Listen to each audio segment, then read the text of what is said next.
ஆந்திர மாநிலம் ஸ்ரீகாகுளம் பகுதியை சேர்ந்த கோதேஸ்வர ராவ் அப்படின்ற ஒருத்தர்.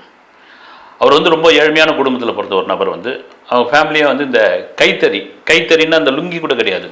நீங்கள் உங்களுக்கெல்லாம் தெரியாது. வந்து டட்டக்காம் பொட்டக்காம் தறின்னு வாங்க. அது கட்டக்கு புட்டக்குன்னு நெய்வாங்க. எங்கள் ஊர் பக்கம்லாம் வந்து இந்த நூல் சேலை ரொம்ப கம்மியான விலையில் அது அந்த தறி நெய்யறதுக்கே ரொம்ப கஷ்டம், மிகப்பெரிய கஷ்டம். வந்து பெரிய விலையெல்லாம் போகாது. வந்து அது என்ன சொல்லுவாங்க, காடா துணியோட கொஞ்சம் குவாலிட்டியாக இருக்கும். அதை நம்பி எக்கச்சக்கமான நெசவாளர்கள் இருந்தாங்க. அப்படி ஒரு ஃபேமிலியில் ஸ்ரீகாகுளம் பக்கத்தில் நீதி அப்படின்ற ஒரு கிராமத்தோட பேர் பாருங்க, நீதினு ஒரு கிராமத்தில் இருந்த ஒரு இளைஞர் வந்து கோதேஸ்வர ராவ் அப்படின்னு. அவருக்கு என்ன வாழ்நாள் லட்சியம்னா, ஏழ்மையான குடும்பத்தில் இருக்கிறது நம்ம எப்படியாவது வாத்தியார் ஆகிடணும், ஆசிரியர் ஆகணும், அதுவும் அரசு ஆசிரியர் ஆகணும், அரசு பள்ளியில் அப்படின்னு. அதுக்கு அவர் தன்னை தயார்படுத்திக்கிட்டே இருக்கிறார். வந்து அரசு பள்ளியில் வாத்தியார் ஆகணுன்ட்டு அவருடைய கனவு அதுதான். குடும்பம் வந்து ஏழ்மையான சூழ்நிலை, ஒரு பக்கம் தறி வேலையை பார்க்கணும், பெரிய ஒரு நிலமும் கிடையாது, இந்த தறி நெஞ்சு தான் அது.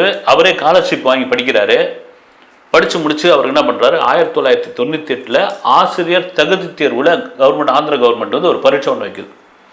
போய் கலந்துக்கிறாப்ப பெரும் கனவு வந்து அந்த நபருக்கு வந்து மிகப்பெரிய கனவு, நம்ம வாத்தியாராக போயிட போகிறோம், அரசு வாத்தியார் ஆகிட போகிறோன்ட்டு பிரமாதமாக எழுதுகிறார். வந்து ஏன்னா அத்தனை இப்போ இந்த டிஎன்பிசி குரூப் 4க்கெலாம் பார்த்தீங்கன்னா கிராம பகுதியெல்லாம், நான் ஒரு கிராமத்துக்கு போயிருந்தேன். ஒரு தம்பி குறவா சொல்ல மாடு மேய்ச்சிக்கிட்டு அந்த புத்தகத்தை வச்சு படிச்சுட்டு இருக்கேன். என்ன அப்படின்னு கேட்டால், ஆனால் அப்படியே முள்ளை இறக்கி மனப்பாடம் பண்ணி சிப்பில் ஏற்றிடுவேன், எப்படியாவது ஜெயிச்சிடுவேன், நான் எப்படியாவது வின் பண்ணிவிடுவேன், அரசு வேலை வாங்கிடுவேன்.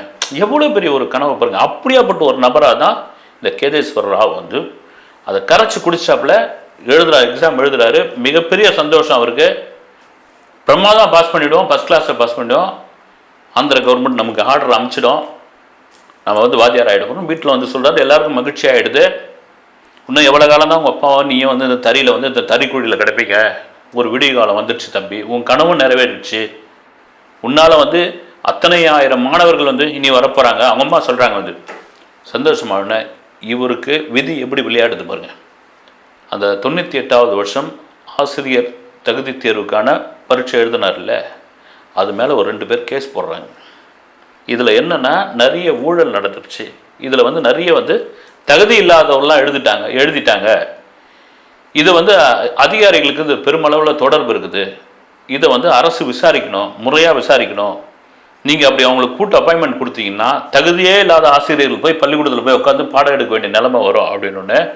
அப்படியே கவர்மெண்ட் வந்து அதுக்கு தடை போட்டுடுச்சு. 97 அப்படியே கட்டையை போட்டாச்சு.